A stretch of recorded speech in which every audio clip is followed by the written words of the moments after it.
What's up, everybody? Welcome to VGU.TV's PlayStation podcast, the DualShock show, where we only talk about everything Sony.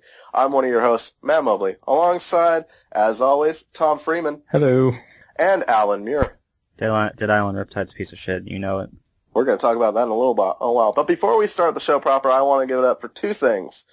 First of all, my co-hosts, Tom, Allan, you've been such a great help this week. It's been a pretty busy week for me. I had a friend I had to take to the clinic on Tuesday, and then I spent Wednesday with my girlfriend, and I think my friend actually got me sick while we were at the clinic, and so I spent yesterday, Thursday, very sick, coughing, not feeling well at all. I'm actually still a little under the weather, but I love the show too much to skip a week, so here I am.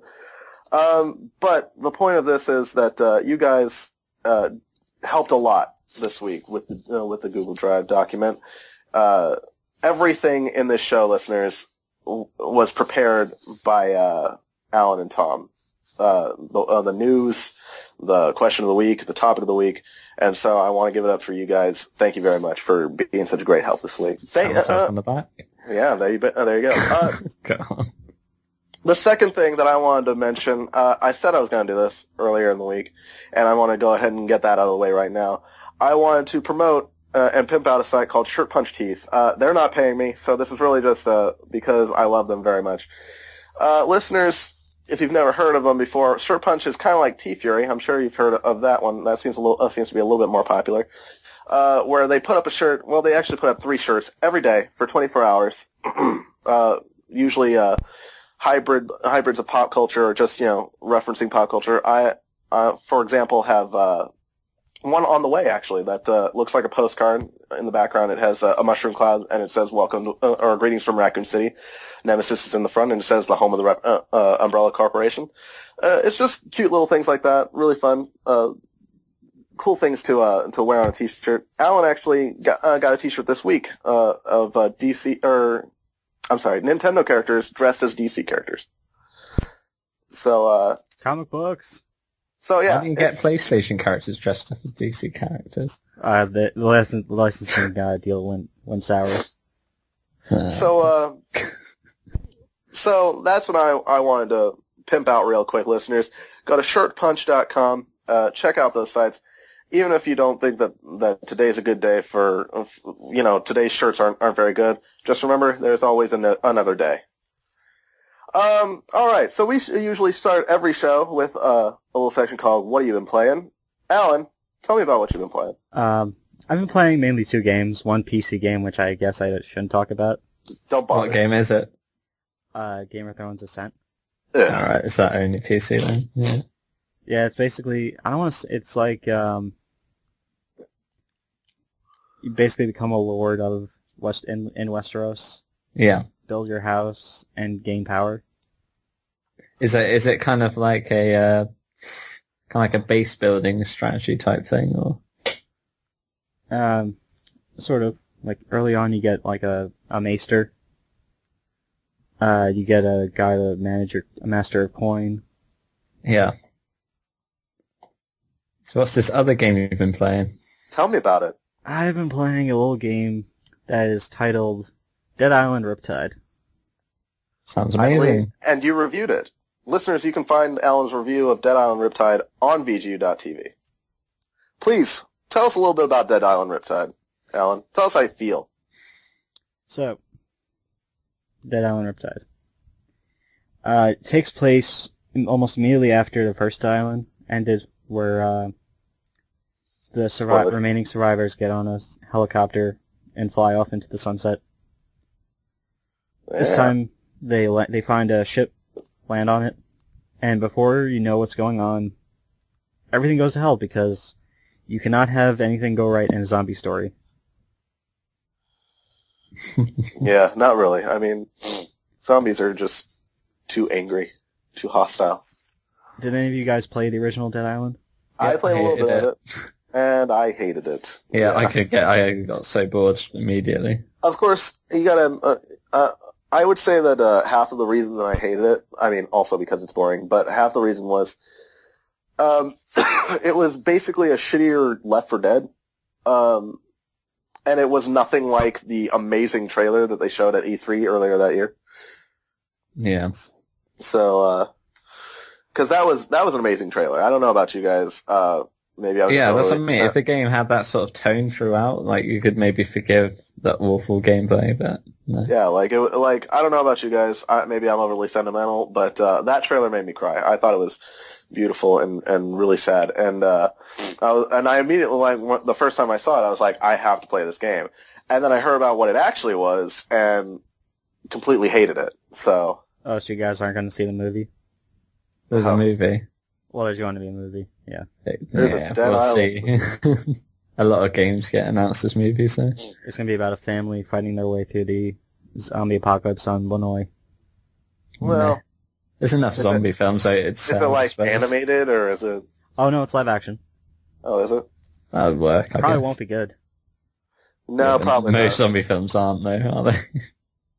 I mean, like the last time I watched a video game movie, it had to be the first Dead Space movie, and that was just awful. I've not seen that. Have you seen the Hitman movie? Oh, that's No. awful. It's No. pretty bad. It's not. To be fair, it's an okay action film. It's not very good. It's I not remember my representative father- of the game or a very good film. Like apparently it's like not very stealthy at all. It's just like woo. Oh, and the person who chose to act Timothy it's awful. Olyphant. Yeah, he's just like, I'm a 12-year-old boy with a baby face. He literally does look like an overgrown infant. Which That's It just right. looks that is- horrible. It's like, you don't look like a badass, cold-ass assassin like Hitman. You just look like some weird little creep. Yeah, I remember my father actually really liked it, and then I remembered saying, yeah, but my father doesn't have the best taste in movies. So, I never seen it. Don't really plan to. Well, I do remember the last, like, legitimate, like in theaters movie that a video game movie that I saw, and I actually, like, didn't really, like, I didn't see the whole thing, because I was actually there to see the midnight release of Kevin Smith's Zack and Miri Make a Porno. And they let us in to watch the final, like, 10 or 20 minutes of Max Payne. Oh, I've not seen that. I forgot they made that film. And it was... I hadn't even played Max Payne at that point, but it was terrible. It's like, yeah.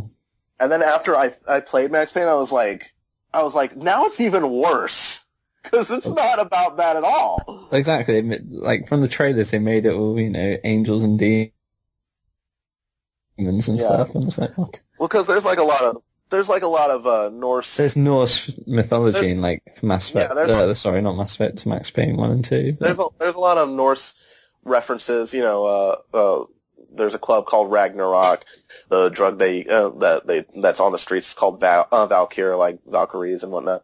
But they give this whole hallucinogenic thing where, like, there are, like, literal Valkyries, like, when they take the drug and whatnot, and it's crazy, it's stupid, and Mila Kunis is Mona Sachs, and that's just not right, because she's too young, and Mark Wahlberg almost kind of looks like Max Payne, almost, but, not enough, and then, like, they take this guy, like, Lupino, who was as the main villain, except that he was only, like, the first act's boss, so, fuck you. Mm. I was just so pissed off. Anyway. I'm sorry. Please, go on. Dead Island Riptide.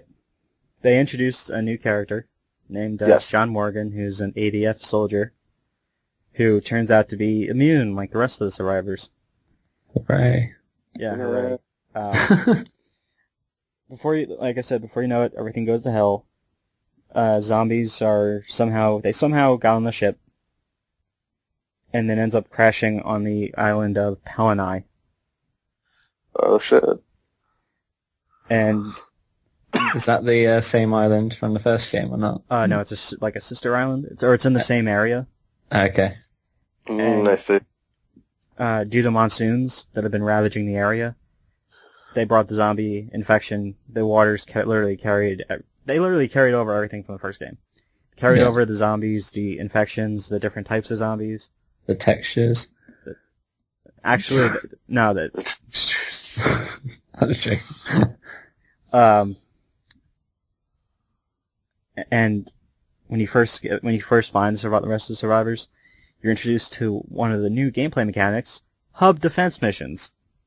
Oh yeah, that sounds tedious. Yeah, you have to put up fences. Oh, And man. I already hate this. Then Yeah. zombies come in, and you have to literally defend the hub. That reminds me that. of how terrible Assassin's Creed Revelations was. Like, when I borrowed it, it's just this awful tower defense that have no... Yeah, it's like tower defense and then being- start racing until, like, before you could actually get to the real game. It's stupid. The thing is, So, yeah. though, it's not this isn't something that just disappears after a little bit. This happens over and over and over again. I like that Is when you it, describe is it like a timed thing, or is it just story beats? It's there's like a horde strength, and you have to deplete the So it's basically like horde mode. Yeah. For a little while. but it's not Like fun. Call of Duty Zombies, but really boring. Really boring. It does get fun. It only gets fun when you have like a minigun or a mounted machine gun to use. Yeah. But It just even, happens to be on the island. I like Yeah. that when you describe it, like, you're like, you put up fences and immediately I'm like, I'm out. It's just tedious, isn't it? the only thing about John Morgan though is the only thing that saves this game, because he's a breath of fresh air that was desperately needed. Uh-huh. He has this awesome move where he basically just jumps off like he jumps off a high area and literally punches the zombie in the face, effectively killing it with that punch. What? They went a little Saints Row-ish here. Okay. He also has a sprint kick that Yeah. when he runs and kicks someone, they go flying. Oh my god. It's much fun, or it's much more fun than it sounds.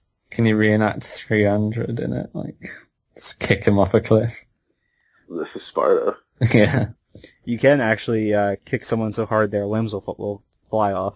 Oh, see, I don't like that. That's like, the perk in Fallout 3, which bloody mess, like, you punch him and then their heads come off stuff. I don't kind of like that stuff. If you strive for... Or if you shoot him with a shotgun, his whole body will explode. Yeah, that sort of Yeah. stuff. I think it just takes away from it. If it's meant to be a horror game, it's hardly... I don't know. I Yeah, guess it's just, like, silly. I guess their Yes. design doc was balls to the wall, more gore, Yeah. because like you can when you cut out limbs, you can cut off like hand or like an arm or a foot. That Yeah. It kind of made it more than just simply cutting off an arm and a leg. Even when you behead someone, they actually improved it. Originally, when you'd behead someone in the first game, it would just show a mangled head. This Alright. time, it actually does show the head of the person. Mm. Oh. I've heard, like, you can import your character from the previous game. So how Yeah. does... So, and that doesn't work on PS3 because Is it it never not? never came out for PS3. Really? Oh dear. So I don't get why they have it in there. There's also like Facebook events, Yeah. which when you actually boot up the game, you're brought to a thing where you have to put in your Facebook info. That's Mhm. dumb. Does your character start like level 15 though? The character you play as? I've heard Yeah. something like that. Yeah. So There's- does there's- that not mean it's like an expansion then rather than a whole game? Yeah, really. It sounds like they just put it on a disc. What was originally meant to be. It really does DLC. feel like it. I mean, It sounds like it it. felt like yeah. Techland really. I said this on GamerCast yesterday. Due to monsoons, half the island is like flooded, Yeah. so you're using boats as well as cars, Uh, but mainly boats. It felt like Techland didn't want to do it, so they just didn't want to do half the game, so they just flooded the area. That reminds me of Infamous 2, actually. I thought that whole half of the map was just lazy rubbish. well, I thought it was pretty good because, you know, like, Now, houses are copy and pasted in that area. well, I mean, you gotta admit, like, it presents a new challenge because a coal can't go in the water. Yeah. Except, you know, when I get he's it, like, but the well, except area when, was you know, way at the too beginning of the big. game when he's floating in the water. Stupid. Yeah. It's like, I thought you couldn't be in the water. Most of the zombies, like the different zombies from the first game come back, like the rammer, the floater. What a name. Yeah. This time, there are new ones. There are drowners who can actually pull you out of the boat and drag you into the water. That's cool, I guess. There's the wrestler, who simply has a giant spike club for a hand. Alright. There's also the screamer, which she screams and you basically just it stuns you for a short time. Sounds annoying. It is.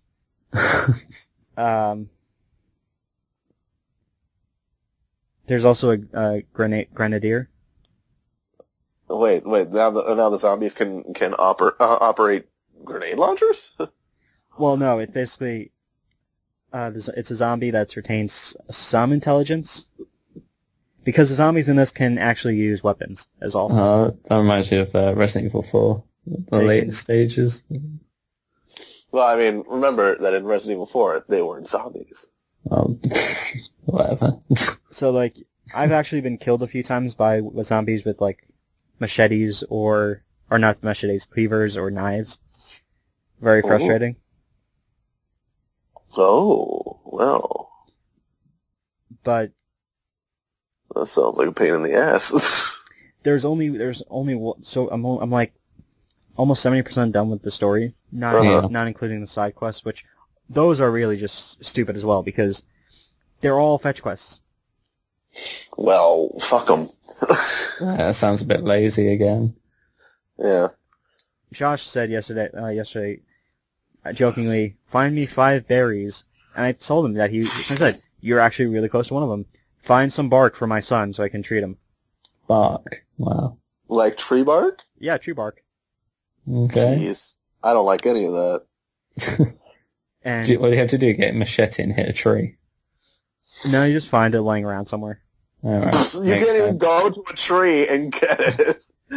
Like, you can't just peel it off the tree. You gotta just loot it out it of the suitcase. Oh, this person took bark on his holiday. Okay.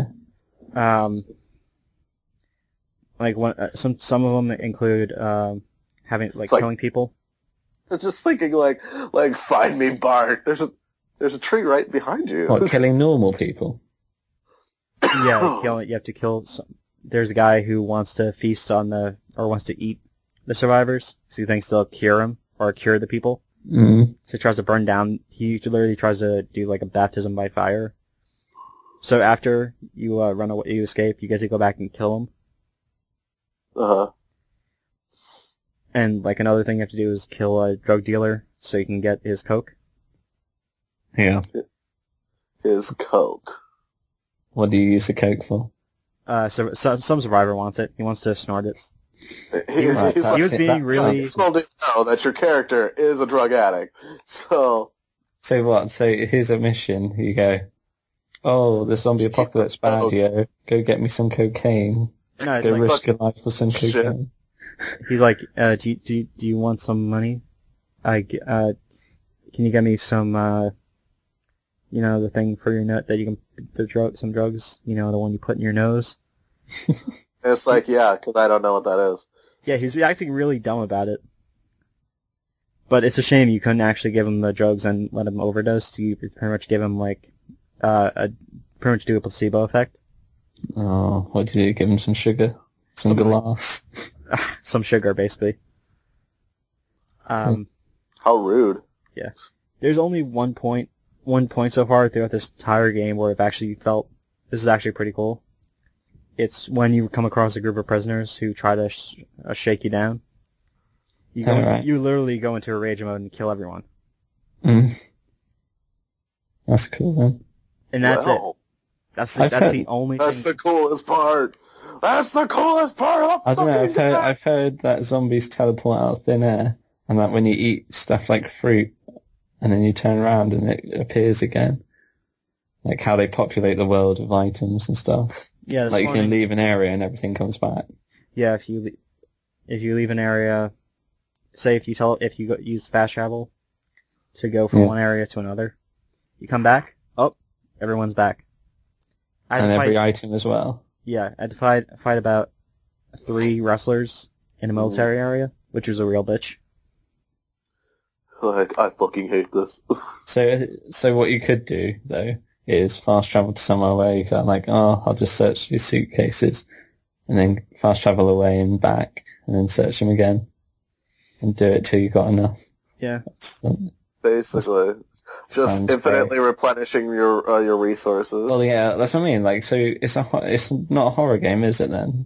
Not it's really. Rubbish, not survival or anything. It's an except for your action... weapons break every 2 seconds. It's an action, quote, RPG, end quote. Rubbish, is what you're saying. Yeah, I said in the staff chat, I fucking hate this game. Or this game is fucking awful. Oh, man. I was going to give it a C+, which is decent. But then I decided that's too good for it. So I just stamped it C. It's just average. The thing is, the lowest score I've given it for a game in my time here. Yes. I've given games either... And that means something, because, you know... Worse than Walking Dead Survival Instinct. Yeah, Walking Dead Survival Instinct is way better than this saga crap. I mean, let's be honest, like, as much as we tease you, like, we know that Walking Dead Survival Instinct is not the best game, but at least you had fun. Yeah, it's average, and it's... Yeah, I had a lot of fun playing it. Same with Aliens vs. Predator, I like that game, but it's not been it's hardly critically acclaimed, but I do enjoy that game. And again, repeating myself from things I said yesterday. I'm worried now about Metro, because it's published by Deep Silver as well. Yeah, but it's published, but it's not developed, so hopefully, the only thing I can worry about is they'd be like, oh, we need, X amount of months to work on this, and we've got a few bugs, and they're like, whatever, we'll just get it out there with some DLC. Deep Silver also has Saints Row 4, which I know. Well, that's troubling. And I tell you now, there's going to be so much DLC on this, on Saints Row 4, that I might not get. Of course. It's just going to be a cash-in, that's all they're using it for. Speaking of cash-ins. Now, when they have, fucking their Ultimate Edition like they did with 3, then I'll probably be like, okay. That's what I think I'll be like. I might wait, but I probably won't get it, because at that point, it'll be the next generation out, and I'll be saving for that. Right. Speaking of price, though, they keep it at a good $49.99. Which makes me think it's an expansion. And also the reason they actually did it in the first place, because we're not dumb. We know the console generation is coming to an end. Yeah. Yep. That's what it is, just to get money before it ends. It's just... Ugh. Like, possibly Saints Row 4. Possibly, but hopefully not. Well, that was meant to be expansion as well, so... And if it is, hopefully we get, Saints Row 4 at, $50 or $40. Because I would pay for it if it was cheaper. I doubt it. But I'm not gonna pay $60 if it doesn't, if it doesn't look like it's a real, full game, Yeah. So, anyhow, last thoughts on Dead Island Riptide? Don't buy it. Yeah, what if you love the first one? Because it seems like a copy and paste. Don't buy it. Don't buy it. Don't buy it. So that's a universal. Don't buy it. Don't waste your money. Don't. I mean, you're also talking to to at least 2 people. I mean, I don't think you mentioned how you felt about it, but about the first one, Alan. But you're talking to at least 2 people who hated the first one. So,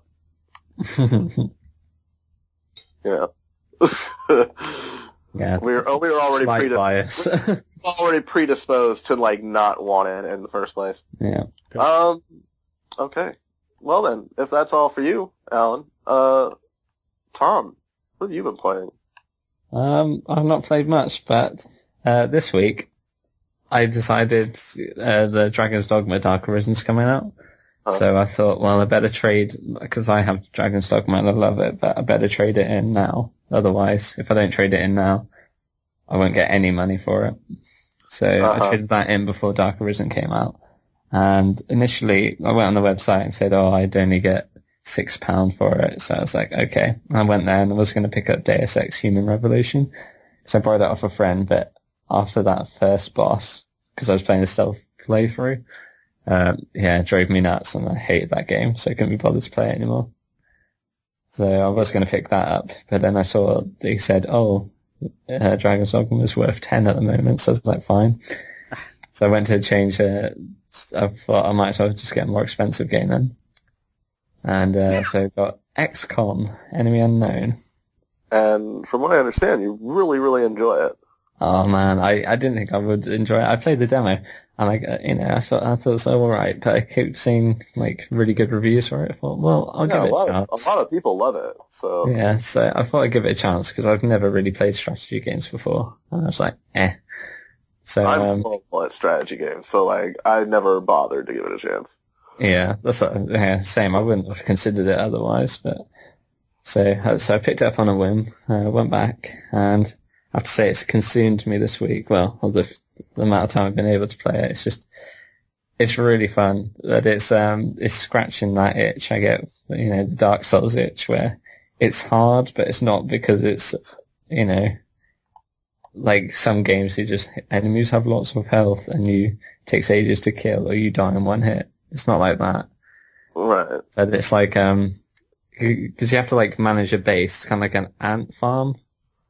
So you have to build down, but to build down you need to have power to operate the excavation and then to create elevators or lifts and stuff like that, to build down and build stuff for satellites, which you need to go over countries to monitor them for UFO invasions, and you need to build fighters to shoot down the UFOs, to have missions so you can capture aliens, to research technologies, all that sort of stuff.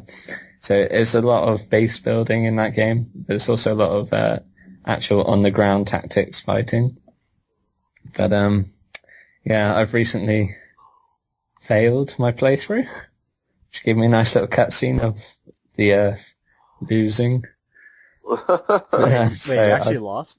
Yeah, you can lose in this game. That's why it has a fail state. Man, you're terrible. It's not easy, this game. I'm playing classic man who loves Dark Souls. Yeah. It's an easy.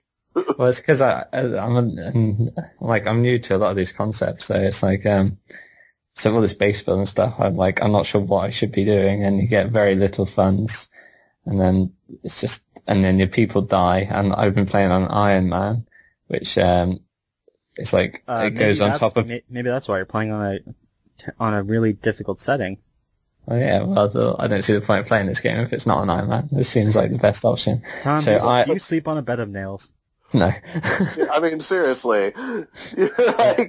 So let me explain Iron Man for those who don't know. Iron Man has it where like you have squad mates you spend time customizing, giving them nice pretty armor and send them off to missions to level up so they're better at fighting, and you need to hire rookies to train them in case your other people die. But on Iron Man, if these people die during a mission, that's it.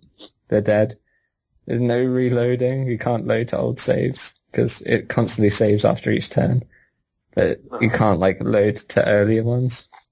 It's just one save on Iron Man. So, and if you've messed up the base building, tough. You've got to live with every decision you make. You have to live with.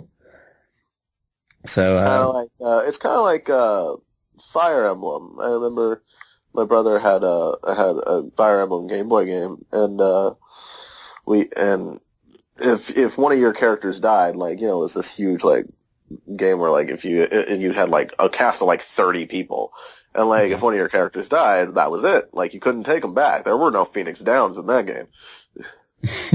But that's what it's like. So it's really heartbreaking when you've named one of your soldiers and they've ranked up enough, and when they've ranked up to a certain thing, I think it's officer, lieutenant, something like that, they get given a nickname and you can nickname them, or they get given one by the computer gives them a nickname. So then you're like, yeah, my guys are so cool, and then they die. So I'll tell you how I failed. So you're shipwreck. I was down to my last. I only had 4 men left. I'd run out of all money. I only had 4 men left, and sent them out to scope out a UFO shot down. And so only one of them had a specialization. So one was the sniper. Everyone else was just rookie. So the rookies died, and then my sniper was caught between a rock and a hard place. Literally. Yeah, so I kept trying to like hide from one enemy, and then the other enemies would come around, and I'd be like, ah. And then I had like a 70% shot, so I thought I'm gonna have to take this, otherwise I'm gonna die. So I took the shot, missed, and then I died. And then we got back, and it's just like, you have no money to hire men. Like, okay, you have no men. So I'm like, great. So I'm just like scattered. So time passes because it's got like a time, and then the council reports looming. I've got nothing to tell them apart from I've got no one. And then they just came out with a cutscene saying how they're cutting XCOM. It was sad. But yeah, you mentioned floaters in Dead Island. XCOM has floaters as well. Ooh. What do they look These like? are names. They're flying bits of poo, basically. They're like they're just lumps of flesh with jetpacks and a gun. Except And then the there's- floaters in Dead Island are just like these giant fat zombies that are have soaked Waterlogged. in so much water. Yeah. Wow. Yeah. There's some quite... When I played XCOM, I pretty much had the opposite. Yeah? Like I had so much guilt about sending off my people to die. Yeah. That's That's the what I... point that I stopped playing it and just eventually traded it in. Oh, it's so No, I sad. can't. That's what I mean. It's heartbreaking I watching the can't. people I you can't. spent time naming and colouring. Because when I got this game, because obviously I traded it in Dragon's Dogma, so I got like a pre-owned version.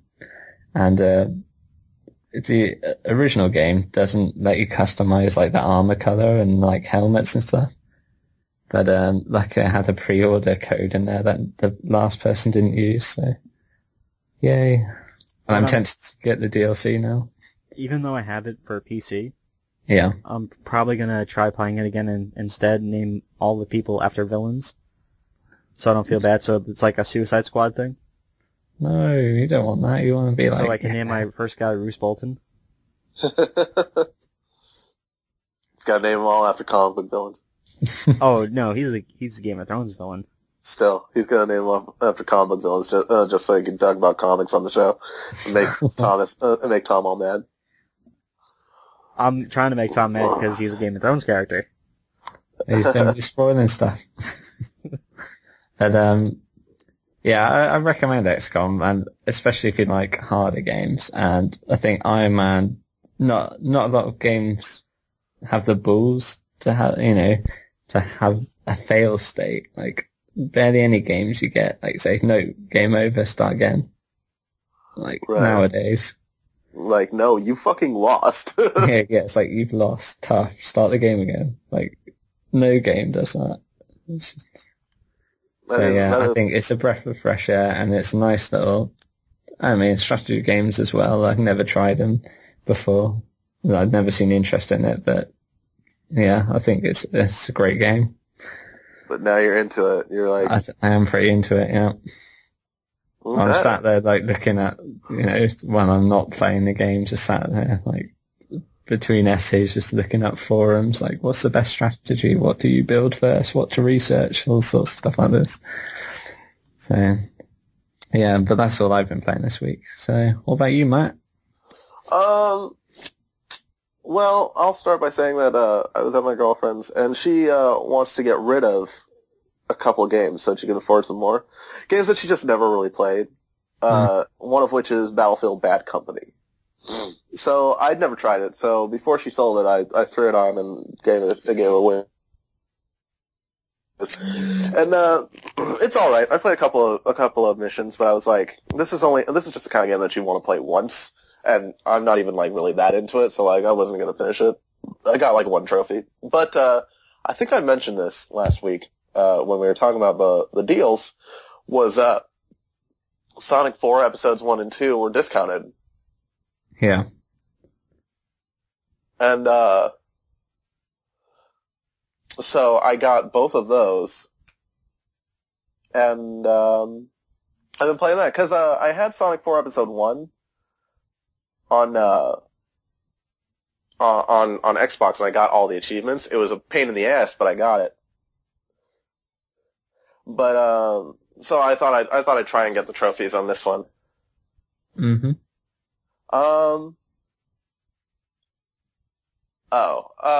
That's what I did. Forgot the trophies. I got some of the trophies. I'm still working on them. I also got Guacamelee because I was like, I gotta try this. I heard it's good, and I actually am kind of enjoying it. My girlfriend hates it though, because she watched me play some. She watched me play some, and like, the dialogue is kind of silly. Yeah. So, and it's kind of poking fun at the Mexican culture. So, she thinks it's racist, and I was like, it's just having fun. You gotta It's satire. It's just like GTA. GTA's taking he's taking the piss out of American society. Yeah, of course. And I actually love all that. So, it's not racist. It's a lot of fun. And I could possibly get that platinum. It's possible.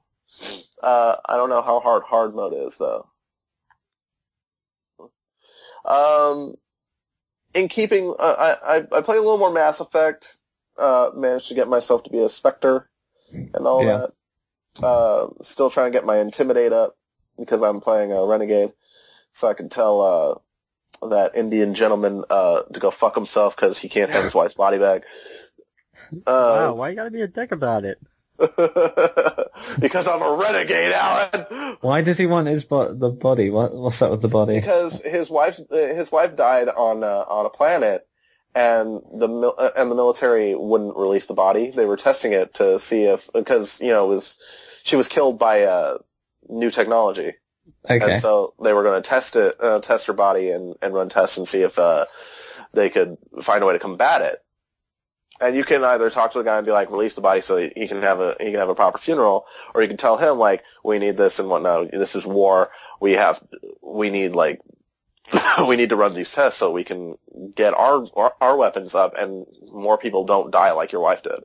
Wait a second. I thought it was his wife died and she had something happen with her death, like she had some type of resistance to whatever killed her. And they wanted to try to find more about that. Well, I think that might be it. I barely pay attention. All I know is that motherfucker ain't getting his wife back. No. I've played Mass Effect 1 many, many times, more times than I should. I'm the same with Mass Effect 2. I played that one so many times for no reason. I'm always like setting up characters for Mass Effect 3, but then never following through because I'm just like, can't be bothered. And then in keeping with my weak-willed, I didn't want to play games that I'd already played before. I finally got my copy of Bioshock Infinite back, and I was like, I gotta play Bioshock. I haven't played Bioshock in years. So I started up Bioshock. I'm actually in Arcadia right now. Difficulty? Normal. Right now. Why aren't you playing on Survivor? Get your platinum. I don't think that's going to happen. Honestly, though, I think that's the most enjoyable way to play that game, because you end up using the plasmids you don't usually see much use for. Right. Like some of the items, like the bolt thing, becomes extremely useful. So. Right. Yeah, probably. I'll probably try it at one point, but right now I just want to enjoy myself and play the game again, because I haven't played it in many years. Yeah. But maybe sometime later. If you're only playing it for the story, though, I'd recommend just playing it up to the twist, and then stopping. Because I think the game goes downhill from there. Well, it does kind of lose its steam after the twist. Like it kind of gets silly, and then the boss is awful and all sorts. So. And that's one of the things that Bioshock Infinite did right, is that it keeps you guessing until like the credits roll, and even after that, you're just like it's a thinker. So you're just sitting there like what's going on? What happened? Oh my god, what did I just witness? My girlfriend actually just finished it the other day. I watched her there's a picture somewhere on my Instagram and on my Facebook of her clutching a pillow as she stares at the screen. Oh yeah, I saw that picture you posted on Facebook. Roll. Because she just finished the game, and that was her reaction. She was like, I don't know how to react at all to that. I need to play that still. And that's what Infinite did right, is it kept you guessing, and it didn't really lose steam after a twist, because it kind of saved everything for the very end. But Bioshock, there's a twist like I guess 2/3 of the way in, or maybe 3/4 of the way in. Depends on how you measure it, I guess. But that last piece of the game, it just feels like another shooter, because it's not leading up to anything anymore. And it loses its steam, but it's still a good game. I'm also trying to get some trophies, because I haven't played it on this on PlayStation yet, and so I'm working on that. That's all I've been playing this week. Listeners, here's what you could be playing this week. This next section is the PS Plus deals. We're going to talk about what's up on the store, what you can play. Alan, what's on the U.S. store this week? Okay, we've got Soul Calibur Broken Destiny for $39.99. Now it's free. Unfortunately, it's a PSP game. Oh. If you still have your PSP, or you can play, these days you can actually play PSP games on Vita, which I didn't realize at first. Yeah, you can. But apparently you can, so that's cool. So yeah, if you've got a Vita or a PSP, go ahead, do that. We've also got a discount on Thomas Was Alone. But Thomas isn't alone because he's right here in the call with us. With us. You're here with us. You'll never come up. You can get that for $7.99, $2 price cut from its original $9.99. And there is also a big sale, much like the Grand Theft Auto sale last couple of weeks. There's a big sale this week, and it's another one of my favorite franchises. Resident Evil. Resident Evil. Yes. There's a Resident Evil sale going on. Can you tell us the prices, Alan, real quick? Okay, for the Resident Evil 1 Director's Cut, you just have to pay over $3.49. For Resident Evil 2 and 3, it's $2.09 each, which is great. You can get the first 3 games for less than $10. Yeah. Then they're probably 2 and 3 especially. 2 and 3 are very good. 2 and 3 you can get, they're really great. Code Veronica X you can get for $9.79. Code Veronica X is one of my favorite games of the before 4. I mean, Code Veronica and 4 are 2 of my favorite games from that series. Code Veronica was actually a really good game. It's a little jarring though, if you play them in order, because the camera is static in the first 3 games, but it kind of pushes in a little bit in Code Veronica. It kind of follows you. It's still got fixed angles, but it will kind of follow you a little bit, down the hallway. A bit more like Silent Hill type. Yeah, so it's a little more difficult. It's a little jarring, and and it's hard to get used to. I started it a long time ago, the HD version, and never got around to finishing it. I didn't know they did a HD version. Oh yeah, that and 4. I might have to look up Resident Evil Code Veronica then. Well, it's on sale, so. There you go. Not in Europe. Oh no? I don't think No. That's too bad. I'll live. Well, still, you should get it. It's very good. Yeah. Go on, Alan. Next up is Resident Evil 4 for $9.79. One of the best games in that series. Let's be honest. Yeah, highly recommend. Games of all time. That's also a game that loses the plot near the end, but it also has one of the best enemies near the end. So yeah, it's play it through. It's so good. I've literally played Resident Evil 4 over a dozen times. It's got to be at least 15 times by now. Yeah. Next up, we have the game that started the downfall, Resident Evil 5 Gold Edition. Resident Evil 5 is not Resident Evil 5 is just a clone of Resident Evil 4, but it's not done very well. Here's my opinion on Resident Evil 5. It's not great, but it's not as bad as everybody thinks it is. No, it's a good game, and it's a good game, but it's not a good Resident Evil game. It didn't do that much different, and it didn't. Honestly, it copies Resident Evil 4 though, just how it plays and how I mean, it did start the progression of the story. It did start the whole co-op, but it didn't do a whole lot of different things with it. Like, it was pretty much Resident Evil 4 with co-op, and it wasn't very scary as well, because, you know, it was in the day. Every other Resident Evil game before that was, like, set at night, and it was just one night, you know? Yeah. This game was different. Like, it was, like, set over the course of a couple of days, and it was in daylight, and it wasn't very scary. But the Lost in Nightmares is... Lost in Nightmares is very good. Like, Lost in Nightmares, that is a very good expansion. Resident Evil 5 is worth a play. And actually, I've played it multiple times. It's a good game. Not with me, just saying. Not yet. Will you be able to? Yes. Yeah, it's not region locked. Yeah. If you want to play it, sometime this next week, I think. I think maybe Monday would be a good day. Yeah, sure. Because I know that you're busy next week. Also, what else? What else, Alan? Resident Evil 6. Which I enjoyed. 469. Hated the demos. You haven't played the game. Like, I think they tightened it up for the game. I reviewed Resident Evil 6, I believe. That was back when we were giving percentages. I believe I gave it an 8 point, or not percentages, but numbers. 8.5, I believe is what I gave it.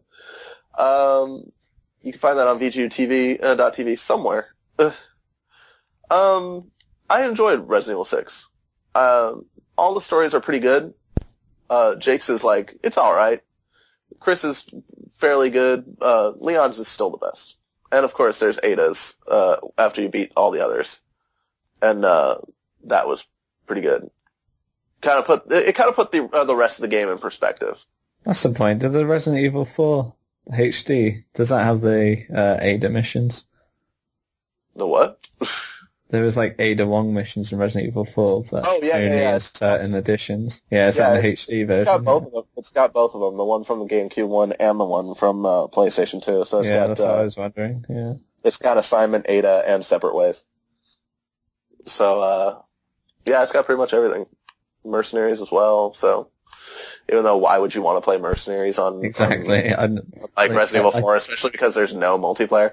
I touched it on 5 and it's just like, this is so dumb. It's not what I set this game for. I mean, yeah, like, there were a lot of people that really enjoyed Mercenaries on 5. I think that it was really shitty on 6, though. So... Not as shit as the online in Resident Evil 5. One of my friends bought that. It's awful. It's so poorly done because you can't move and shoot. But online against other people, it's stupid. Oh yeah, it's it's not ideal. It's not an ideal thing, and it's not necessary. Remember when that Mercenaries 3DS game came out? Oh man, that was a disaster. Yeah, because it was like once you put a profile on it, you couldn't delete it. So like if it basically meant you couldn't sell that game because if you unlocked everything, you couldn't delete that profile, and so that would just stay unlocked. And that was so bad at that sort of stuff. And that's like half the fun of that mode is unlocking things. So, you know, there was no point in selling that game because if anybody bought it, they'd be like, well, everything's fucking unlocked. I don't want to play this. So... I'm sure some idiot on eBay would buy it. Probably. Everything unlocked. Any notable additions or deals, Alan? Yes. We have Dead Island Riptide for $49.99. Don't buy that shit. Do not buy that shit. Alan's seal of disapproval. This is coming from a guy that routinely likes bad games, and he does not like Dead Island Riptide, so, you know. Next up is the demo for Godmode. Uh-huh. Anyone know what that is? No. I have no idea, but I'm assuming it's a game where you use Godmode. Just a wild guess. Invincible? Just invincible the whole time. Yeah, I'm assuming. You're like, there's no challenge to this at all! Dragon's Dogma Dark Arisen for $39.99. This is the expansion pack for Dragon's Dogma. Yep. Soul Calibur 5 for $19.99. Star Trek for $54.99. Do not buy that shit as well. Yeah. James Pangello reviewed that, and you can find that on VGU.TV. But from what I understand, he did not really enjoy it. I haven't read the review, so he was not a big fan of it. Thomas Was Alone. It's actually free on Europe, but not for us. We have to pay $9.99. Yeah. And it's also a cross-buy, so you get the Vita version as well. You can get the full Godmode experience for $9.99. Well, I know. Like the demo. Let me just whip out my wallet right now. I need that full God mode experience. I actually don't have a lot of money left, which is a testament to how good Shirt Punch is. Follow them on at Shirt Punch Teeth. Visit them at shirtpunch.com. Because I bought like three T-shirts in the last weekend. They're about like $13.68 after shipping, at least in my size. Let's just say I couldn't afford another one, and my girlfriend was less than thrilled that I spent all my money a week before her birthday. Oh no. Lastly, we have Guilty Gear XXXN Core Plus R for about $14.99. Catching in. Yeah. Guilty Gear. And that's about it. All right. So, in Europe, PlayStation Plus, we got Thomas Was Alone, but we got it for free. Oh, look at you. Look at you. So, notable additions and deals, we've got The Amazing Dead Island Riptide, which Alan so adores. We've got Deadly Premonition, the director's cut for $29.99. Oh, that's right. Here it is. Finally here. Or $39.99 in euros. We got Star Trek, $49.99, which don't buy it because it's not Star Wars or something. Soul Calibur 5, that's out for $15.99, so that's quite a good price. Zone of the Enders HD collection, I've heard that game's really buggy, so I love Zone of the Enders. have you played the HD collection? I played it on Xbox. Yeah, the console that shall not be named. But yeah, it's a shame. I don't know why you gotta keep doing that. but apparently the HD collection has got a lot of issues, so I'd have a look, research it first before you buy that. But that's a good price. And we got the Dragon's Dogma Dark Arisen expansion for half the price of a normal game, $19.99. But I recommend it. That's why I recently traded. As I said before, I traded in my version of the game, not the original version, in because Dark Arisen you can't just download the expansion. It's just the full game with the expansion because they changed all the UI and all the menus and stuff. But they claim they couldn't put it in for a patch or anything, so they've decided to release a budget version of the game with everything, all the DLC that's come out beforehand and stuff. So, but I mean, if you've never played it before, definitely get it. And if you got it, then if you haven't traded your game in by now, more the fool you. So, yeah, that's it for the EU store. Well, all right. Listeners, it's time for This Week in PlayStation. So, it's time for the news. Woo! We're going to start with Endless Summer. The Australian Classification Board just outed what looks like a brand new video game from Bethesda.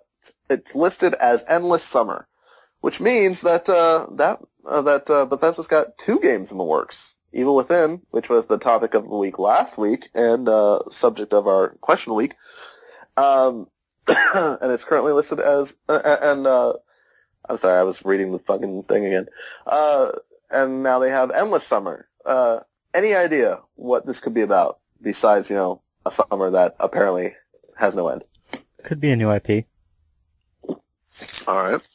Or could it be just a code name? Maybe this is your precious Fallout 4. I doubt it. Because, the wasteland is so hot because it looks like a desert. I mean, you never know. You never know. You never know. So, we were talking about Deep Silver earlier. Could be Commander Keen reboot. Well, there you go. We were talking about Deep Silver earlier.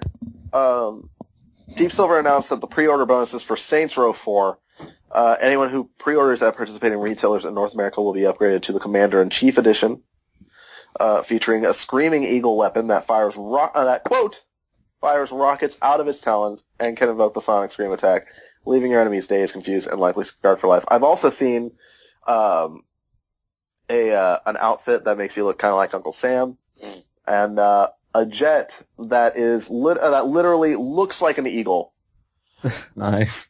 And it is the most one of the most ridiculous things I've ever seen, and I think it's hilarious. Have they been doing the little featurettes like they did with Saints Row 3, showing like the weapons and stuff? I have no idea. I haven't seen anything. They probably aren't going to do that until like much closer to release. Yeah, I was just wondering, since they announced the gun, maybe, because they did the same with the shotgun and stuff. When they announced it, they showed the video. Probably around July, I would say, since I think that game comes out in August. Yeah, that makes sense, yeah. There's a rumor out, guys, that a rumor suggests that Batman Arkham Origins is going to include a multiplayer mode. Nate Hole called it. An anonymous source tells Kotaku, which means that this is not a very reliable source, because, I mean, Kotaku will really publish anything, that the game has at least one multiplayer mode in which you play as a member of Joker or Bane's gang while trying to take down Batman and Robin. Now, see, that just makes it even less realistic, because nobody can fucking take down Batman and Robin. It might be like, did you ever play Metal Gear Online? No, I never did. That was actually one of the best modes, is when it had two people played, one person played the Snake and one played as a little robot that followed you, Snake around, you know, Autocon's little thing, and everyone else was on two different teams, like red and blue team, and red is whoever could take down Snake, but it's also like a team deathmatch as well, so you're both hunting these two people, but you're also watching out for the other gang, so it sounds a lot like that from that description. That was like probably the best mode in Metal Gear Online. Well, like I said, this is an anonymous source on Kotaku, which really means that it could have just been a Kotaku employee that's like, wouldn't it be cool if there was a fucking Batman Arkham Origins multiplayer? Because, really, Kotaku will publish anything they hear. Also, Okami news. I know that Tom doesn't care yet because he hasn't gotten that far. Mute the game if it's that much trouble. It's a good game. Capcom revealed that an Okami announcement will be coming next week, so we'll be able to talk to you about that in the next show. Leading to speculation that the game could be released on new platforms or a sequel could be in the works. I personally believe in a sequel because we already have an HD edition on PS3. So, unless they're going to turn that DS game into a PlayStation or Xbox game or whatever the fuck, I guess a PlayStation game, because I think Okami is really more PlayStation. But I doubt it, so I expect that it's probably a sequel announcement, which would be interesting. Alan, could you tell us more about the news? What's going on in the world? Well,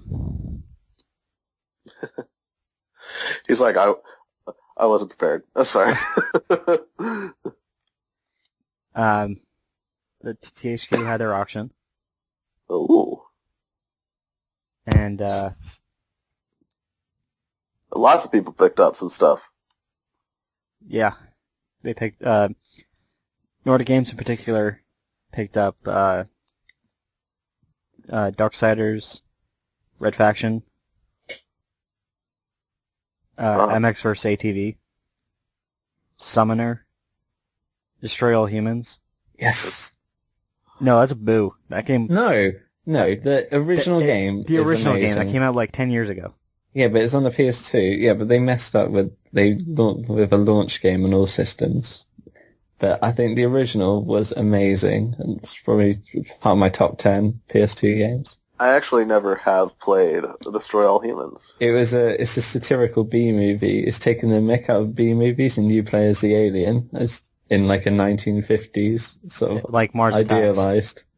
Yeah, I do remember it coming out, and I remember being interested in it, wanting to check it out. Oh, it's brilliant. So I hope they do it. I hope they do a PS2 classic or something, but I'm sure the rights are in a really difficult place at the moment. And as announced, Borderlands 2 developer Gearbox Software got the rights to Homeworld. Speaking of this, coming soon to VGU.TV is by fellow writer Chris Erb, top 10 franchises you want Gearbox to buy and ruin, which is just so great. Oh my goodness. Yeah, they paid 1.35 million. Yeah, keep an eye out for that article. Because that's going to be a fun article. I'm not part of it. I contributed to it. It made two of my things may show up. I originally wanted to put in Seinfeld. Because, come on, imagine a Seinfeld game. By Gearbox. Yeah, they could just call it, it's a video game about nothing. Or it's Newman's Rampage at the post office. Well, there you go. The rights to Drawn to Life and Drawn to Life, the next chapter, were purchased by 505 Games for $300,000. That's not a lot in game terms for an IP. Yeah, that's really not a lot. If I'm not mistaken, wasn't it Drawn to Life that killed THQ? Yeah. Well, it's a draw something. The peripheral device. Yeah. Well, you draw, yeah. So, like, there's really no point in, like, buying that because it fucking ruined them in the first place. Yeah. Well, I'm sure they'll use the technology, though. That's why they bought it. For something. Speaking of Techland. Yeah. As if they weren't doing enough. Call of War as Gunslinger. A good old-fashioned spaghetti western shootout. Arrives via digital distribution next month. Thing is, called Juarez Bound in Blood is a good game. It is. The first one, I've never played. The first one, no, not that good. I never played that. I just remember when I got my Slim, after my 60GB PlayStation 2 compatible PlayStation 3 died, I got my Slim came with Call of Juarez, Bound in Blood. Tom, you gotta put the Juar into it. Juarez, sorry. Juarez. Where I killed people for Pocahontas. And that game's actually really good. I was surprised how good it was. I was expecting, like, oh god, I've never heard of this game. How stupid does this look? First-person Western. But no, it's really good, so... Yeah, the first one had first-person platforming. Oh god, no. That's Duke Nukem. As you guys know, Sony's well known for its huge library of exclusive games. And a new trademark application indicates that another one may be on the way. Good. According to NeoGAF, keep us as a superior machine. Yeah, according to the fine folks at NeoGAF, which is actually a very big compliment to them. Yeah. They uncovered the application for a game called The Order 1886. Oh. It's in the application is identified as computer game software and video game software. All right. So this could be something big. Well, that's exciting. Or it could just be another Africa. PS3 has no games. Yeah, I used to see that all the time. Like, that's so funny looking back at that now when the PlayStation first launched. It's like the PlayStation has no games. How fun with your Xbox? And I was like, well, I mean, who really won out in the end? Well, slow and steady wins the race. But, have you guys ever played Soul Sacrifice? Nope. No. I have you guys ever played Mega Man? Yep. A little bit. Well, the man behind that, Keiji Inafune, who also did work on games like Dead Rising and Dead Rising 2. Which I didn't like. I didn't like it either, no. Dead Rising 2 he kind of put his soul into. That's sad. Like he already put his heart into it. It's His like, heart sucks. sorry. He's confirmed Like, that I can't like it anymore. Like, in a conversation with IGN, he confirmed that not only does he want to do a sequel, but that he's actively talking to Sony about making it happen. Sony. Well, another exclusive maybe then, if he's talking directly to Sony. Well, it was a PS Vita exclusive. Oh, was it? Oh. he's talking to Kazurai. He's like, give me another Soul Sacrifice game. Sony's good at getting these developed, especially Japanese ones. And God knows the Vita needs it. Oh yeah, the Vita's dead until the PlayStation 4 comes out. The Vita. I'm the only one. Vita I'm the only one on this podcast who actually owns one. The Vita. Yeah. I would like a Vita very much. I just can't justify getting one. It's a huge investment. Exactly, for what as well? Because I'll say this right now. I really want a Vita very badly, but the memory cards for the Vita are very small and very expensive. And very expensive, and they're too small for me to trust switching them out all the time. And they're too thin for me for my big fat meaty fucking fingers. I'd probably just break them. So I really want the biggest one, which is another $100. So it's too big of an expense at this point to worry about. Yeah, but I do really want one. They shouldn't have gone with proprietary. I see why they did it, but they shouldn't have done it. Right. Next up, do you guys like Star Wars? It's alright. I mean, at times. I mean, yeah, it's alright. Do you guys like Marvel comics or just Marvel in general? No, DC all the way. I've read some Marvel comics, but I am a big fan of their movies. Well, turns out that Star Wars and Marvel characters could come to Disney Infinity. And with that, I say, bam! I called it! Well, I mean, this was... Makes sense, yeah, Disney owns all of them. We're like, we just completely brush off his win. Like, I mean, yeah, whatever. In a recent interview, Disney Interactive VP of Product Development, Bo Roper, explained that the studio is interested in possibly exploring every license available to them. Of course it will. Think of the amount they're going to sell. With the amount of Marvel fans, the amount of Star Wars Probably fans, not the amount appearing of in Disney. it. Probably not appearing in it will be any Jews. Spider-Man. No, just Jews. Yeah, but I don't think Spider-Man will appear in it, though. Realistically as well. Well, because Disney doesn't know. Well, because Sony currently... No. Marvel does own the right. Marvel owns they own the rights. They're not talking about movies. Yeah. Is it only movies? Unless they can't use likeness either, though. So, yeah. Well, there's really no likeness. It's just Spider-Man. It's not like Spider-Man is Spider-Man. Like, Marvel can do whatever the fuck they want with Spider-Man. Great territory. They fucking killed Spider-Man. Marvel can do whatever the fuck they want with Spider-Man. It's Marvel Studios can't do anything with Spider-Man. Yeah. Yeah, true. So, and like, I don't know how to get that through anybody's head because I see like pictures all the time, like, of Spider-Man, like, please let me back into the Avengers, and it's like, you're never going to see Spider-Man in the Avengers unless Marvel Studios shells out a shitload of cash to Sony to get it back. Well, hey, Sony nearly lost the license. That's why they redid it again, rebooted it. Well, no, they did. They did, however. Because they have a year contract, they have to produce them like one. Is it every 2 years or something like that? Every 2 or 3 years. But when Marvel was coming out of bankruptcy in the early millennium, a lot of movie producers noticed that their comics would make for good movies.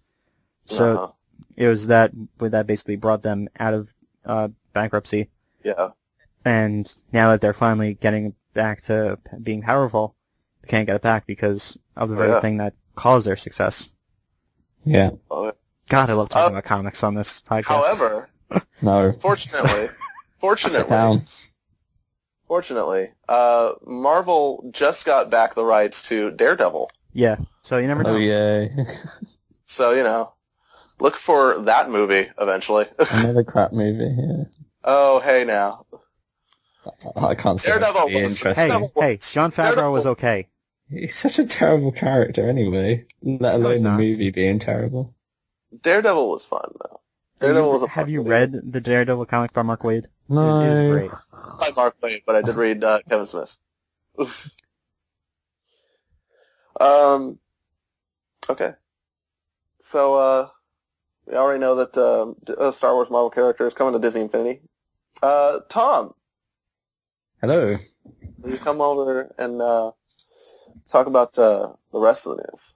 Well, in the UK, Tesco, which is a supermarket, it's kind of like your Walmart. They might have accidentally revealed that the next Call of Duty game, that's according to a product listing on Tesco Direct, which is it's more the digital entertainment sort of store, the non-food stuff. And this would tally with recent reports that the next installment in their hugely successful franchise would be subtitled Ghosts, which came from a YouTube user in March. And Ghost, I mean, in the Call of Duty universe, Ghost was a character in Modern Warfare 2, which had comics about him, and he had the same voice actor as the Call of Duty 4 character that died. Spoiler, Gaz. And Ghost died as well. Yeah, and Ghost died as well. Modern Warfare 2 is such a mess. That game's dumb. But, So many betrayals. it's so It's like, stupid. it's like Game of Thrones. Call of Duty 4 was good, like, had a really exciting blockbuster movie story. Modern Warfare 2 is just like, ha ha ha. Betrayal, Let's betrayal, throw in, betrayal. like, yeah, betrayal. Shocking thing for the sake of it. Done. Bethesda has confirmed the Elder Scrolls 5 Skyrim Legendary Edition. It will be available on June 4th in North America and June 7th throughout Europe and Australia. Hopefully it's less of a buggy piece of crap than it is now, because I wouldn't... Seriously, I love the Elder Scrolls. Like, Oblivion loved it, Skyrim, I want to love it, but so many saves I've had to just... It's so bad. It just gets to a point where it's unplayable, and I'm not going to touch that DLC until they fix it. That game is a huge mess. It's just it's a disaster. It's lazy. Bethesda doesn't know how to make a PS3 game. Was like exactly. That's what I mean. Like Ubisoft produced Oblivion, and that game works fine. I've never had issues with Oblivion. The thing that I always had an issue with, because I don't really care for Elder Scrolls to begin with, but I hated how people blamed PlayStation for it. I was like, no, excuse me, this is Bethesda's fault. It is. Like, the only reason Fallout 3, which I love so much, so they're lucky I got the Game of the Year edition, but yeah, it's just, the problem is it's possible for it to work, because Ubisoft showed them when they ported Oblivion. They're just lazy, and then they just blame it on, like, oh, PS3's just got not enough RAM and stuff. No. No. Yeah, Exactly. RAM? PS4. Don't be ridiculous. Yeah, PS4 with its 8 GG something RAM.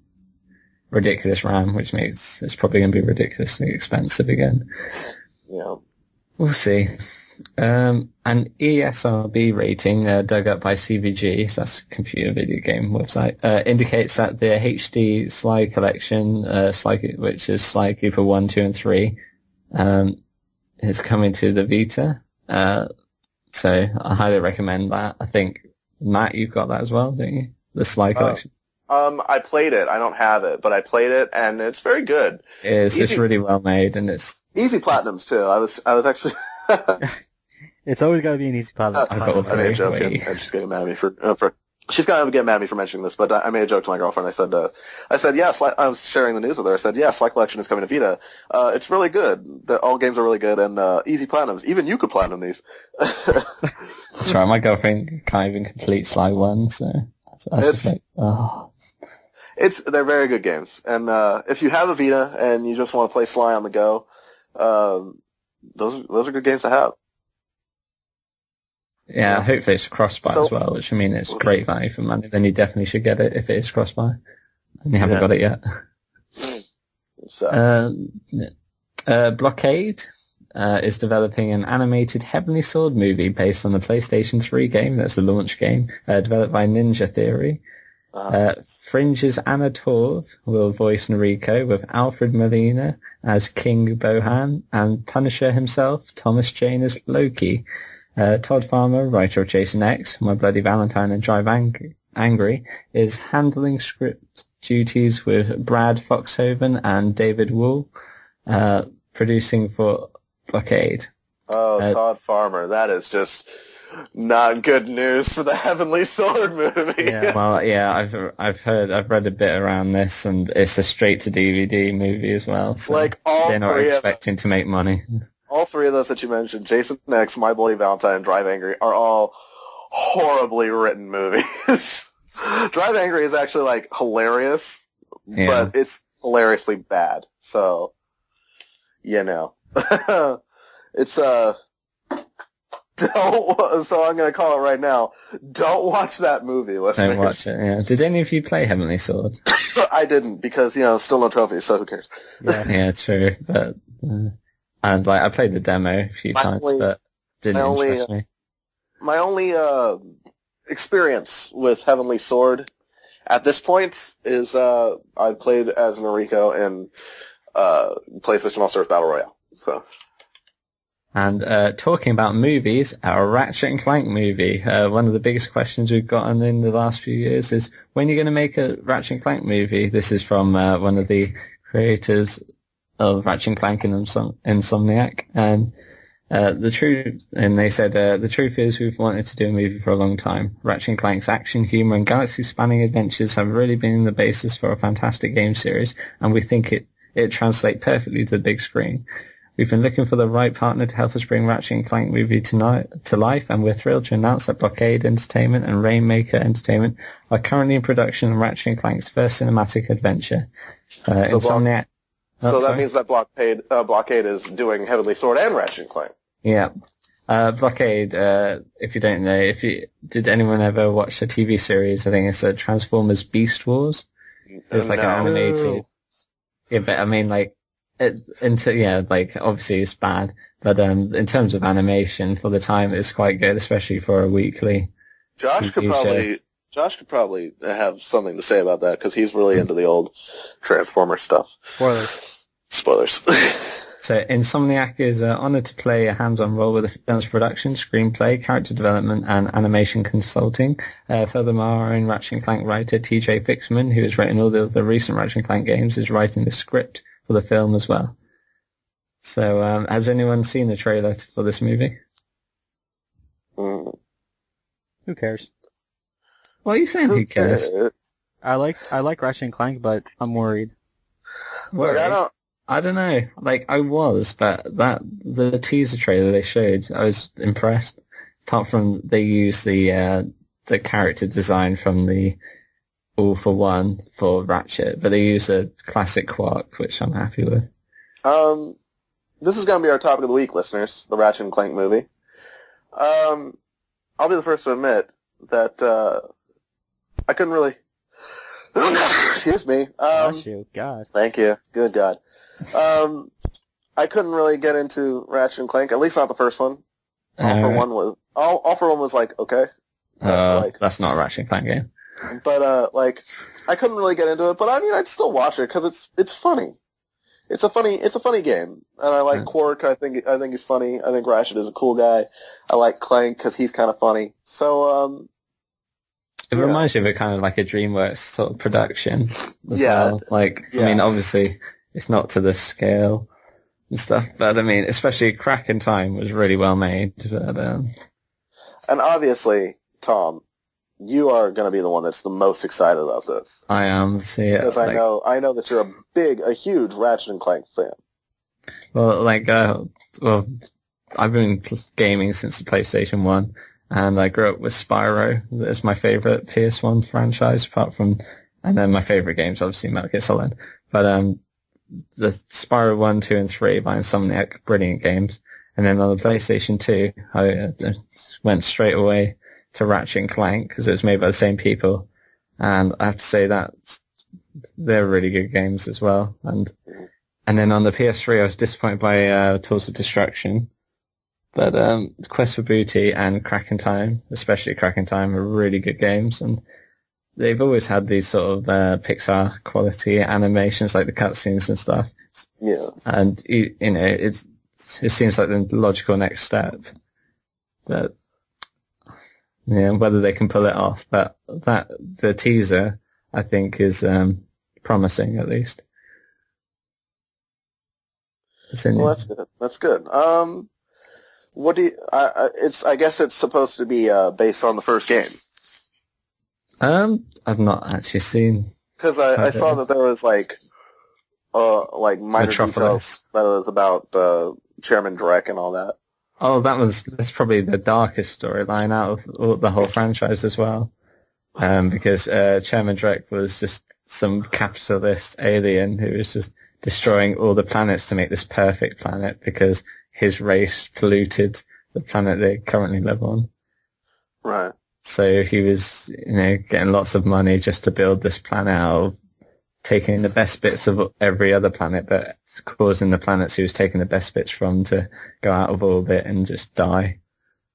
But, yeah, I think that'd be a good storyline. And that's where you figure out Quark is not really a hero and just some media mogul scumbag who do anything. Much like money. Booster Gold. Not really. So, well, I mean, he's kind of like Booster Gold. Early Booster Gold. Early, not before he became a good guy. Yeah, early Booster Gold was the kind of guy that was just like I have an old an anthology of like old Booster Gold comics. That's right, Tom. We're talking about comics. Yeah, I did wonder who this peasant was, but I do have a Showcase Presents Booster Gold, and actually the very first comic in here opens with like Booster Gold talking to agents and whatnot. So, trying to make deals and whatnot. It's very humorous to see because Booster Gold is a silly character. He's almost kind of a scumbag in a way, but it's very funny. So yeah, Quark reminds me of early Booster Gold before he was a hero. But I don't know. I would, like I said, not the hugest fan of Ratchet and Clank. Couldn't get into the games, but I would still watch this movie. It looks much better than the Heavenly Sword movie, at the very least. So, yeah. Yeah. Have you actually seen the teaser for it? I did watch the teaser. It's a good. I like how it breaks the fourth wall and stuff for the animation stuff.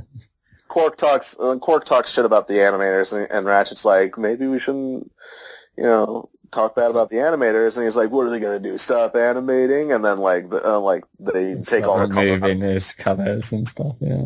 Yeah. At least they're in character as well. That's what I like the best. That's the most promising thing I saw from that.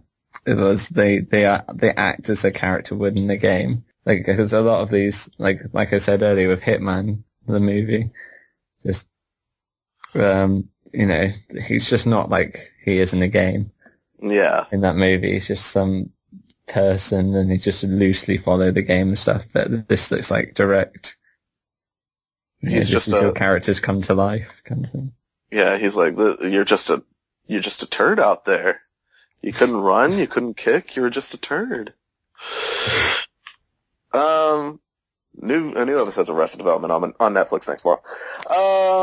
So yeah, that's our topic of the week. I don't know, any final thoughts on the Ratchet and Clank movie? Especially from you, Tom. I know that you're super excited. I hope it's successful to some record. So that you could see more, yeah. Oh, exactly, because I'd love to see, especially games with Dr. Nefarious in. I think he's got the most interesting backstory, and Ratchet and Clank 3 is probably my favourite Ratchet and Clank game. And that one's got a great story where it's taking the Mickey out of Britney Spears by having Courtney Gears, some robot propaganda celebrity. It's pretty good. And it's got you should YouTube the music video for Courtney Gears. Man, I love a good satire. But yeah, it's really good. So I hope the franchise is successful. And I wonder if Ratchet and Clank does kick off, I could see Naughty Dog kicking off a Jack and Daxter type thing. Yeah, because Jack and Daxter was pretty much Ratchet and Clank's main competitor. And they were friendly competitors though, because they used to feature in each other's games a lot as well. Like there used to be billboards in each other's games for the game. Right.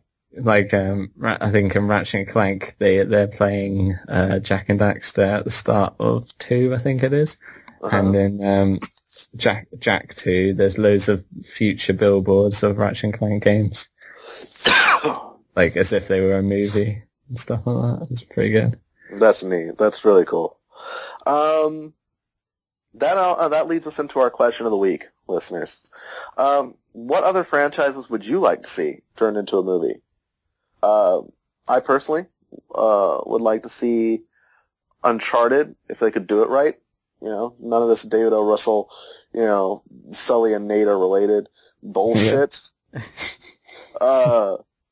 Maybe Jack and Daxter. Though, I wasn't, as much as I liked the first Jack and Daxter, I don't know how well it would work as a movie. I can see the Jack 2, though, and Jack 3 could really work. Yeah, Jack 2 and 3. You know what I'd love to see? A faithful Max Payne game, or Max Payne movie. Yeah. And a faithful Resident Evil movie. I mean, I know that those Resident Evil movies do really well, but they aren't like the games at all, and I hate them for that.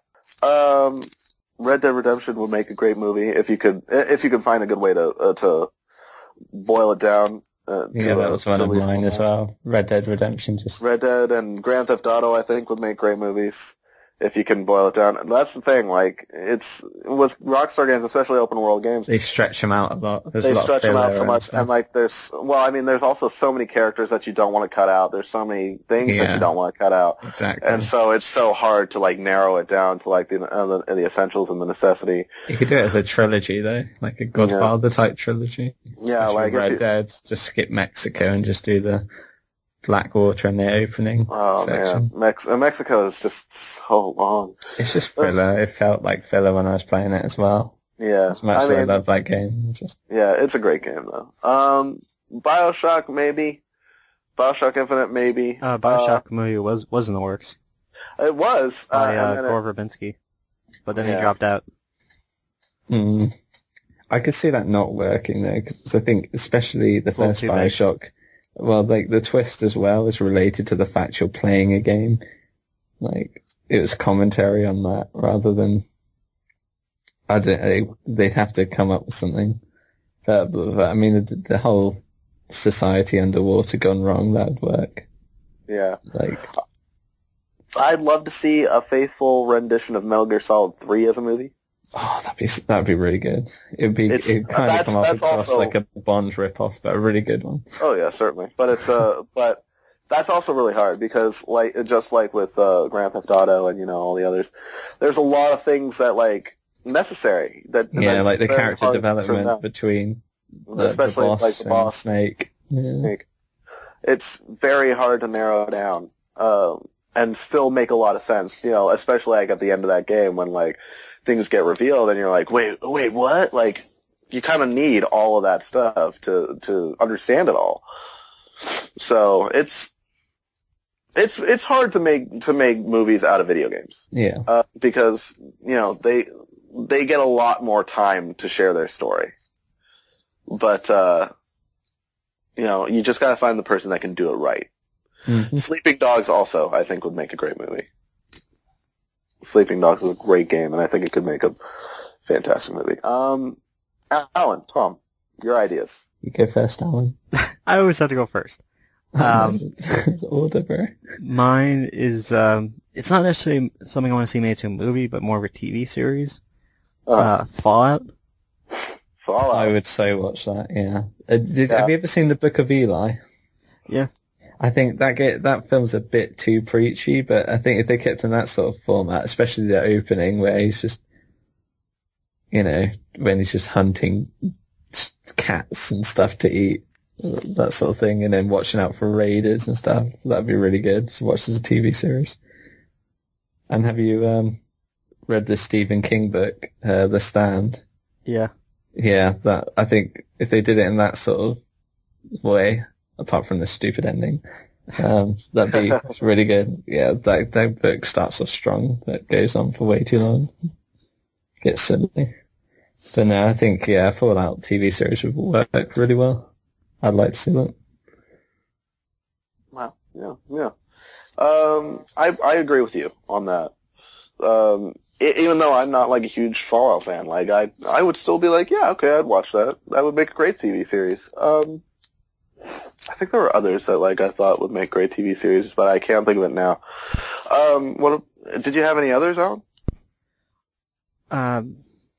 Spec Ops: The Line. Spec Ops: The Line would be actually a really great movie. I was just looking through like because like when I was saying my own, I was looking at my shelf, but now I'm actually looking through my folders on the console, and I just looked at Spec Ops and I was like, oh, that would be a good one. Spec Ops would be a great movie, I think, if you can narrow it down. That was a fantastic game. Oh my god. Oh, I kind of want to play it again, but now I know. Tom, do you have any ideas that I have stolen from you? I'd like to see a Killzone 2 thing, because we haven't seen space Nazis properly since like Star Wars, so I think that'd be really good, kind of like a gritty sci-fi movies. And the opening cutscenes in those games are usually fantastic, so I could see... Excuse me, sir. Space Nazis do exist. Have you not seen Iron Sky? Well, no. I mean, that sort of like... Yeah, just like Darth Vader and Stormtroopers, that sort of thing. They're such an iconic villain, the Killzone Troopers, the Hellghast, even if the games aren't usually the best. But, no, I think that would work really well for film. I'd like to see a Dark Souls game, just saying. Have you ever seen the opening to Dark Souls or Demon Souls? Yeah, no. They have like really elaborate CG cutscenes. They're really good, but I could see that stretched out into a film, and that'd be brilliant. You know what other game has really good cutscenes and could Fantasy. Well, I mean that too, but one that surprised me because I saw the cutscenes in Final Fantasy beforehand. Driver San Francisco has some of the prettiest cutscenes I've ever seen. I've not seen it. It's very good. Like, look up a trailer for Driver San Francisco. Those are literally that's in-game footage. Yeah. Like those are the cutscenes. The new DMC would also probably make a pretty good movie. Old DMC is not so much because they weren't really plot centric. Yeah. So, but the new one, I think so. You mentioned earlier the bad Dead Space movie, but I think if you made a really like one that's close to the original Dead Space live action, something like that, that'd be really good. Like the twist and everything, and just starting off watching. I mean, just the opening of the original Dead Space would look really good as a film as well. Like when you're flying into the USG Ishimura or whatever. Oh yeah, I mean that opening bit in the sun. I think that'd be so good. You could probably make a movie based on the world of Mass Effect, but you can't do any movies like based on the events of Mass Effect or Infamous or Heavy Rain. Any game where you have to make decisions, you can't make a movie on that. Otherwise, it'd upset the fan base because it's like, exactly. Oh, you've made this canon and all this. Yeah, it's like, well, I didn't do that, so that doesn't, I would say Mass Effect, but I think it'd be too close to Star Wars, apart from the fact there's no laser swords. But, right. Like, I can see it's pretty much just, I mean, even the, the Asari pretty much look like Twi'leks? No, they're not necessarily. Well, they're just less fat tentacles. Right. But, yeah. And has anyone played Dragon Age? I think Alan has, hasn't he? I have. I think that makes for a good fantasy story. With the human noble origin type thing. Oh. Yeah, but there's a lot of stuff from that's sort of lifted from... It's a bit tropey, yeah. But I mean, I think... Yeah, I guess, yeah. I mean, like the What's the word? What's the name of the group? Darkspawn? No. Or Grey Wardens? The Grey Wardens. They're essentially the Night's Watch. Yeah. But I think... And I think the whole Darkspawn- story where only two rookies survive and it's their trials, I think or that's kind of cool. buddy cop movie set in fantasy. But I mean, yeah, that's what I mean. It's ruining really the series. when they had they had some really good trailers as well. The Dragon Age when that was first coming out, like the CG ones, and you could see that coming into a film. There's one where they're climbing a mountain specifically. Oh, there's one I forgot to mention, and a specific studio I want to do it. I want to see a Star Wars The Old Republic movie done by Blur. Oh. They made Yeah. those awesome trailers. I know they can make an awesome full-length movie. Yeah, those trailers remind me of the box art, the Battlefront game, not the box art, the disc art when they're fighting in the forest, because that was the disc one. But I remember watching that Old Republic CG. And that So looked good. amazing. But yeah, I that's what they need to make a Stormtrooper film. Screw Jedi's. I don't care about Jedi. Stormtroopers are the best. I want to see them fighting. You mean That's like Republic Commando? Or something like that. Or even, did you ever play the Battlefront 2 single player campaign? Yeah. I think that would make a good storyline, like going from the Clone Wars, like how the Yeah, except it ends in a non-canon way.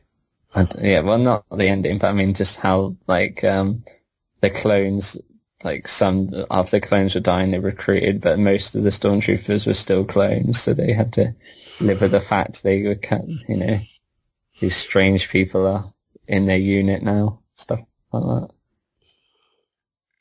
Lots of great ideas here. Or you could actually just make that into like a Band of Brothers type series. Exactly, that's what I'm thinking, like something really like serious, but with the soldiers in the front line instead of this high fantasy lightsaber stuff. I'd rather have a Because more stormtroopers really need it, because once they come on screen, they're immediately dead. Mm-hmm. Yeah. And I think they've got the coolest designs out of anything in Star Wars. Probably the most iconic thing. Anyway. Yeah, we've gone on long enough. Yeah. These are our ideas, listeners. Tell us, what other franchises would you like to see turned into a movie? That is our question of the week. We'll put it up on Facebook and Twitter, and hopefully we'll get some answers. Last week's question didn't get garnered that many responses. Actually, we only got one. Because no one cares.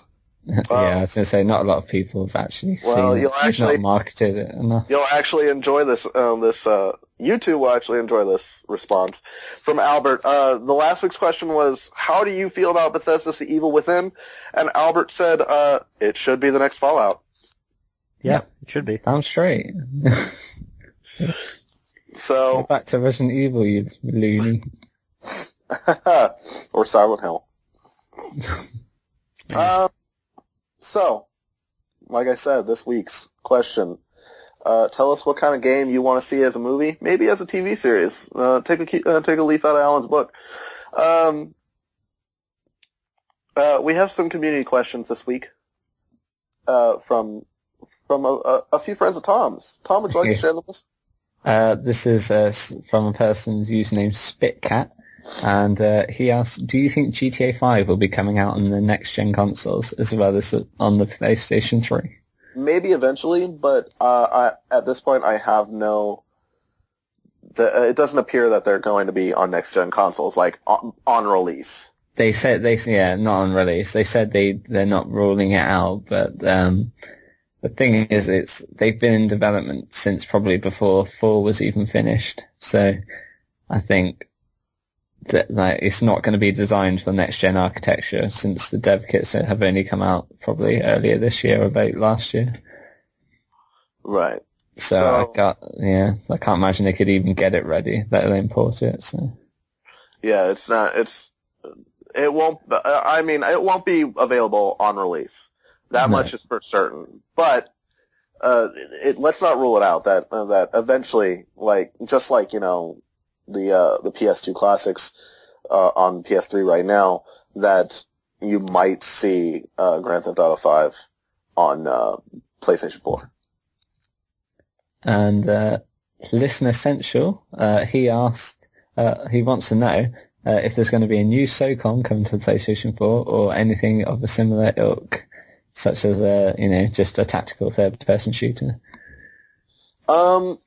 Excuse me. I'm sure that there's going to be a new SOCOM on PS4. Hopefully it'll have like SOCOM 5. Hopefully it'll have better luck on release than SOCOM 4 did when it released the day before the infamous PSN outage, and nobody could play online for a game that was primarily boasted its online content. So yeah, I think there's a Rainbow Six game that was announced. Was it something Patriot, something weird like that? I have no idea. It was Rainbow Six is a tactical third-person shooter. It's very much like SOCOM, but in a smaller scale. And but Slant 6, the people who have been making SOCOM, the latest ones, the last proper game was Resident Evil Operation Raccoon City, which was awful. Yeah, just like SOCOM Confrontation was awful. But I actually, that was my first review for VGU.TV. Resident Evil Operation Raccoon City, and I gave it a 3. So you can find that review somewhere on VGU.TV. But like I said, it's just me being an asshole because I hated the game so much. Well, yeah, you're not wrong there. It's not a good game. Yeah, a lot of people have not looked favorably upon that. No, it was not a very good game at all. I did not enjoy it. That developer now does iOS games, so I think that rules them out of that. And Zipper Interactive, who've done the classic SOCOMs, they're gone. Sony shut them down not too long ago, must be a year and a half, 2 years ago now. Fun fact, Jeremy Dunham and Chris Roper, formerly of Podcast Beyond, worked there. Really? Yeah. Nice. Wow. But, I'm surprised Matt doesn't know that. I don't. I actually haven't. I try to keep up on podcasts, but I have a tough time. So. No, I've only recently picked up Beyond out of your recommendation. Greg, you can tell though that I'm very much Greg in my persona on the podcast. There's also today, in fact, there was an XCOM announcement. Yay, XCOM. They announced their tactical. It was going to be a first-person shooter, but now they've announced that their game, I think it's called XCOM Declassified. I think it's going to be a tactical third-person shooter. It's going to be a slow-paced third-person shooter, high risk, high stake, just like XCOM, their strategy game. So you can look out for that as well. Well, all right then. I guess those are all of our questions. Thank you for the questions, Tom. Please thank your friends. I guess that's going to wrap us up this week, listeners. So thank you very much for listening to VGU.TV's PlayStation Podcast, The DualShock Show. Rate and subscribe to our iTunes under DualShock Show. 5 stars. Maybe even leave us a review. We love hearing from you. We love reading your reviews. Please, we would if we got any. So please go up on there and be like, hey, you know what? I really like that Allan, and Tom's got a great voice, but that host, he's really an asshole. Just to get over his cold. Please visit our website, VGU.TV. Find us on Facebook or tweet at us at VGU.TV. You can find this podcast in video format on YouTube, youtube.com/VGU.TV official. DualShock has a Facebook and a Twitter. You can find us at DualShock Show for both. Or, if you want to tweet at us individually, Allan is at the Allan Muir. Woo. That's TheAllanMuir. I am at MattMan07. That's with 2 T's in case you were wondering. We actually have a gentleman in our chat now who's also a Matt, but he only has 1 T, which is weird. Probably couldn't afford the other one. Oh. No offense, Matt with 1 T. Tom is at Gaming Hobbyist. Oh, yes. This is also a PlayStation show, as you know. So we all have PSNs. Alan's is less flattering. But if you want to play on the PSN with us, Alan is that Jew boy. It's that Jew, BOI. He's not. He's Jewish, so don't worry. I'm not being racist. I am Mattman310. Tom is pie_guy. That's pie guy, the guy with the pie. Fuck that up. That's pie like the dessert, not pie like the math symbol. Because that would be dumb. Thank you again for listening to the DualShock show. Thank you, Alan. Thank you, Tom, for being such a great help this week. Thank you, Shirt Punch, for all the great shirts that I've gotten. And please go check out that website. They're not paying me to do this. I actually just want you guys to be as addicted to it as I am, because Get them to pay us. Get them to pay us. Get them to pay us so that I can buy more shirts. No, we need podcast hosting. What are you talking about? We get a budget from them that blows in one weekend. Not even a weekend, just a day. Yeah, I do. I just buy all 3 shirts. Just gives it right back to him. So anyway, thank you again for listening to DualShock. We'll see you next time. Never stop playing.